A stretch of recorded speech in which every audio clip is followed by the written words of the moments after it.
Hi folks, and welcome back to Meaningful Money.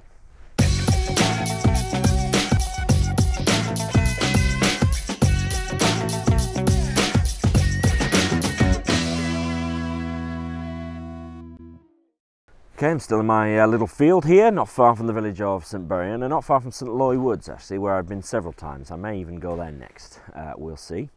So we're beginning on this sort of new series on long-term care. Just introed it really last time and let you know why it's a big deal and where we're going in this series. So today I'm going to talk about the provision of long-term care. Who does that, what form it takes and how it all works. As ever, before I get into that, I must thank my good friends down here at 7 Investment Management who sponsor Meaningful Money and help me to keep going, so thank you very much to them.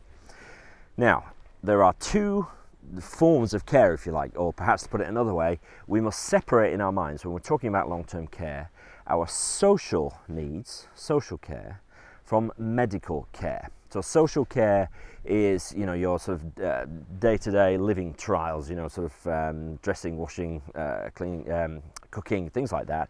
Your sort of day-to-day living. Medical care is, of course, as the name suggests, your medical needs. And the former, social care, is looked after by your local authority. It's provided by them. And all the assessment and everything to do with it is done by your local authority. Your medical needs are provided by the NHS, the wonderful system that we perhaps too often take for granted in this country. So I'm going to deal with healthcare first, medical care, and it's dealt with by the NHS. And the sort of body responsible for providing it wherever you live is your local primary care trust, or PCT. Now we all know what PCTs do. They provide GPs and dentists and hospitals, all that sort of thing. But they also provide something called continuing NHS healthcare. And I almost sort of should put that in quotes because that's like an official term. That's something that they are responsible for providing. Now that can mean a few things. So it could mean, for example, respite care. It could mean palliative care if you are suffering from a terminal illness which no longer responds to treatment. Then palliative care is, you know, basically looking after you in your final days and weeks and months, often done in a hospice or at home.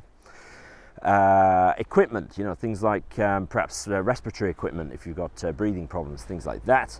And then also this continuing care. Now that can either be in hospital or could be care in your own home, wherever it's necessary really.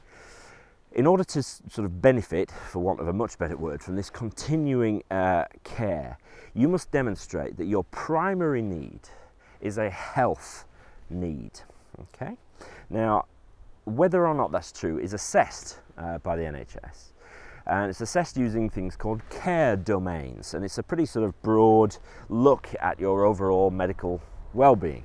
So it will include things like your behavior and cognitive ability, perhaps your psychological and emotional needs, as well as obviously your physical ones, your mobility, your ability to look after yourself and move and get up and down stairs or whatever. These things are all taken into account when assessing what the NHS provides for you in terms of medical care. One of the things it can provide, of course, is nursing care, a real, you know, flesh and blood registered nurse to come and look after you, either in your home or in a home, a residential home or a care home. What happens then, essentially, if that's sort of deemed to be necessary, is that the primary care trust will make a payment. And it's a flat payment. It's currently, check my notes, £108.70 a week in England. It differs in Scotland, Wales and Northern Ireland. But that whole sort of gamut there is the preserve of the NHS. It's your medical needs and you're assessed based on these care domains, and the NHS will then provide whatever it is you need under the wonderful system that we enjoy in the UK. Now when it comes to your social care needs, that's the domain of the local authority. And so what we're talking about there is home help, perhaps Meals on Wheels, respite care, so perhaps you need to go into a residential home for a couple of weeks to give your carers a rest if you're being looked after by family, say. Equipment, maybe Zimmer frames and things like that, that's also within the remit of the local authority because those are social care needs. Those are sort of on the way to full-time residential long-term care. So those are sort of things which fill in the gap before you are sort of deemed to be needing full-time long-term care. So the local authority provide that care, they can either provide it on a domiciliary basis, so in your own home, or on a residential basis, so you go into a local authority residential home.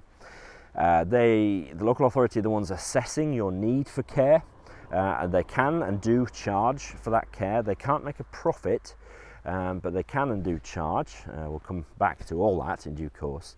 And of course, if they're going to charge for it, your ability to pay is a factor. So all these things are subject to a financial assessment. So just as your medical needs were assessed by the NHS, your social needs are assessed by the local authority, whereas the NHS is free, because it is and has been for 60 years or whatever, a wonderful system. The local authority, none of that is free. It has to be charged for, and so they will assess your financial needs as well as your social care needs.